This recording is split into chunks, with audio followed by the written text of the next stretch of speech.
Hollywood पर दिखा Trump का गुस्सा, लगा दिया 100% टैरिफ। पहले ट्रंप ने दिखाए खूब तेवर, अब चीन पर घटाएंगे टैरिफ। जल्द पीएम मोदी से मिलने भारत आएंगे रूसी राष्ट्रपति व्लादिमीर पुतिन। बुरे फंसे शहबाज, अब प्रकृति भी नहीं दे रही पाकिस्तान का साथ। भारत के डर से बेटे तलहा ने बढ़ा दी हाजिफ सईद की मुश्किलें। नमस्कार, मैं शालिनी और आप देख रहे हैं द न्यूज़ 50। स्वागत है आपका हमारे खास प्रोग्राम दुनिया के हालचाल में। चलिए नजर डालते हैं इन बड़ी खबरों पर विस्तार से। अमेरिका के राष्ट्रपति डोनाल्ड ट्रंप ने अपने दूसरे कार्यकाल में एक और बड़ा चौंकाने वाला फैसला लिया है। उन्होंने घोषणा की है कि अब अमेरिका में विदेशों से आयात होने वाली सभी फिल्मों पर 100% टैरिफ लगाया जाएगा। इस फैसले का मतलब है कि अमेरिका में दिखाई जाने वाले विदेशी फिल्मों की लागत दोगुनी हो जाएगी। ट्रंप का कहना है कि बाकी देश हॉलीवुड को कमजोर कर रहे हैं और सिनेमा का इस्तेमाल केवल प्रचार के लिए कर रहे हैं।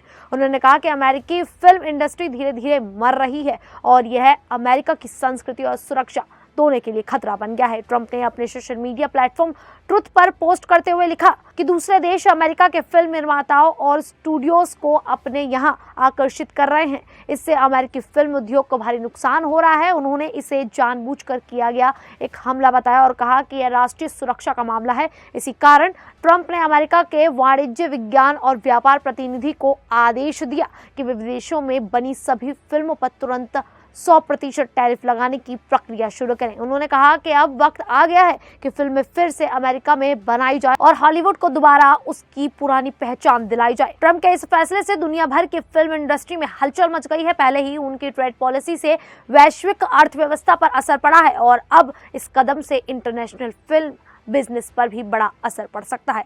वहीं इन दिनों अमेरिका और चीन के बीच टैरिफ को लेकर लगातार तनाव बना हुआ है। दोनों देशों ने एक दूसरे के उत्पादों पर भारी टैक्स लगा दिए हैं, जिससे वैश्विक बाजार में भी उथल-पुथल मची है। अमेरिका के राष्ट्रपति डोनाल्ड ट्रंप ने चीन से आने वाले सामान पर टैरिफ 145% तक बढ़ा दिया। इसके जवाब में चीन ने भी अमेरिकी सामान पर 125% टैरिफ लगा दिया। इससे कई जरूरी चीजें जैसे खिलौने, कपड़े और मशीनरी महंगी हो गई हैं, जिससे आम लोगों की जेब पर असर पड़ रहा है। हाल ही में ट्रंप ने एक इंटरव्यू में कहा कि वह भविष्य में चीन पर लगाए गए टैरिफ को कम करने पर विचार कर सकते हैं।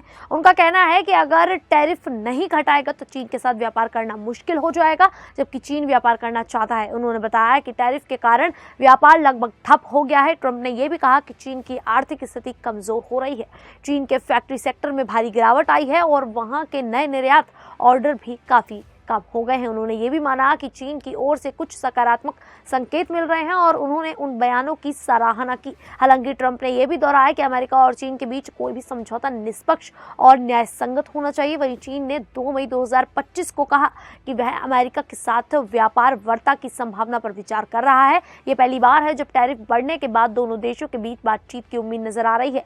यह एक सकारात्मक संकेत हो सकता है, जिससे दुनिया भर में आर्थिक स्थिरता आ सकती है।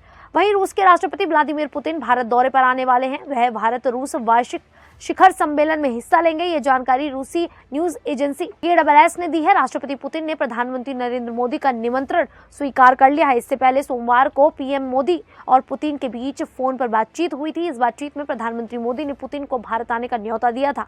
साथ ही दोनों नेताओं ने आपसी रिश्तों को और मजबूत करने की बात भी की। बातचीत के दौरान पुतिन ने जम्मू कश्मीर के पहलगांव में हुए आतंकी हमले की कड़ी निंदा की। उन्होंने निर्दोष लोगों की मौत पर दुख जताया और कहा कि इस तरह के आतंकवादी हमले पूरी मानवता के खिलाफ हैं। विदेश मंत्रालय के प्रवक्ता रणधीर जायसवाल ने बताया कि पुतिन ने कहा है कि रूस भारत के आतंकवाद के खिलाफ लड़ाई में पूरी तरह साथ है।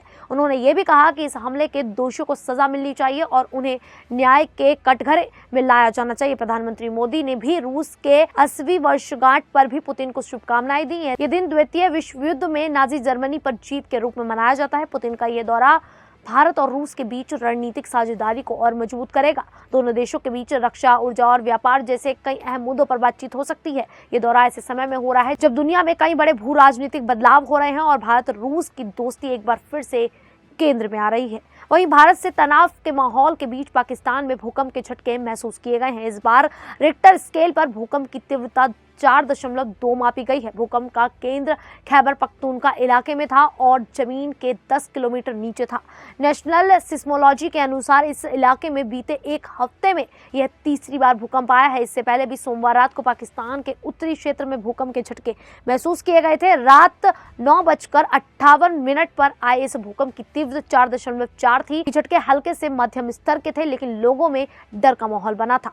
वैज्ञानिकों के अनुसार पाकिस्तान और इसके आसपास के क्षेत्र भूकंप के लिहाज से बेहद संवेदनशील हैं। इसकी वजह है भारत और यूरेशियन टेक्टोनिक प्लेट्स का आपस में टकराना। इसी वजह से अफगानिस्तान और पाकिस्तान की सीमाई इलाकों में अक्सर भूकंप आते रहते हैं। भूकंप के लगातार आ रहे हल्के झटकों को विशेषज्ञ किसी बड़े भूकंप की चेतावनी भी मानते हैं। इसीलिए अब जरूरी हो गया है कि पाकिस्तान सरकार भूकंपरोधी निर्माण को बढ़ावा दे और लोगों को भी जागरूक करे। राहत टीमें अलर्ट पर है और प्रशासन स्थिति पर नजर रखे हुए है। पाकिस्तान का इतिहास भी कई खतरनाक भूकंपों से जुड़ा रहा है। सबसे बड़ा उदाहरण साल 2005 का कश्मीर भूकंप है, जिसमें हजारों लोग मारे गए थे। हर भूकंप एक चेतावनी है। हमें पहले से तैयारी रखनी चाहिए। सरकार और आम लोगों की साझा जिम्मेदारी है कि इस प्राकृतिक आपदा से बचने के लिए ठोस कदम उठाए जाएं और सजगता बरती जाए। तो वहीं जम्मू कश्मीर के पहलगांव में हाल ही में हुए टेरर अटैक के बाद पाकिस्तान के आतंकवादी संगठनों में हड़कंप मच गया है। लश्कर-ए-तैयबा का सरगना हाफिज सईद भी इस समय अंडरग्राउंड है।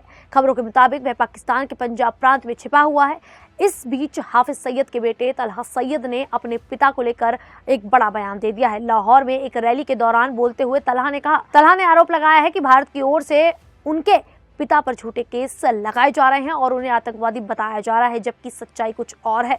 उसने दावा किया कि हाल ही में हुए आतंकी हमलों से हाफिज सईद का कोई लेना देना नहीं है। तलहा ने यह भी कहा कि भारत हाफिज सईद के खिलाफ प्रोपेगेंडा फैला रहा है और उन्हें बदनाम करने की कोशिश कर रहा है। तलहा ने अपने पिता को निर्दोष बताते हुए कहा कि वह केवल जिम्मेदारी से अपना काम कर रहे हैं। इस रैली में तलहा ने भड़काऊ भाषण भी दिए। उसने कहा, हमें जंग की इच्छा नहीं है, लेकिन अगर युद्ध थोपी कहीं तो पीछे नहीं हटेंगे। उसने ये भी कहा कि जन्नत तलवारों के साथ है, यानी लड़ाई ही रास्ता है। गौरतलब है कि तलहा को हाल ही में लश्कर-ए-तैयबा के वित्त विभाग की जिम्मेदारी दी गई है। माना जा रहा है कि हाफिज सईद अपने बेटे को अपनी कुर्सी सौंपने की तैयारी कर रहा है। तलहा पाकिस्तान में भारत विरोधी रैलियां कर रहा है, वो भी रात के समय ताकि नजर से बचा जा सके। खैर, इस पूरे मामले को लेकर आप लोगों की क्या राय है, आप हमें कमेंट करके जरूर बताइएगा। फिलहाल अभी के लिए इतना ही, फिर हाजिर होंगे ऐसी ही देश और दुनिया से जुड़ी बड़ी खबरों के साथ। तब तक के लिए देखते रहिए द न्यूज़ 15।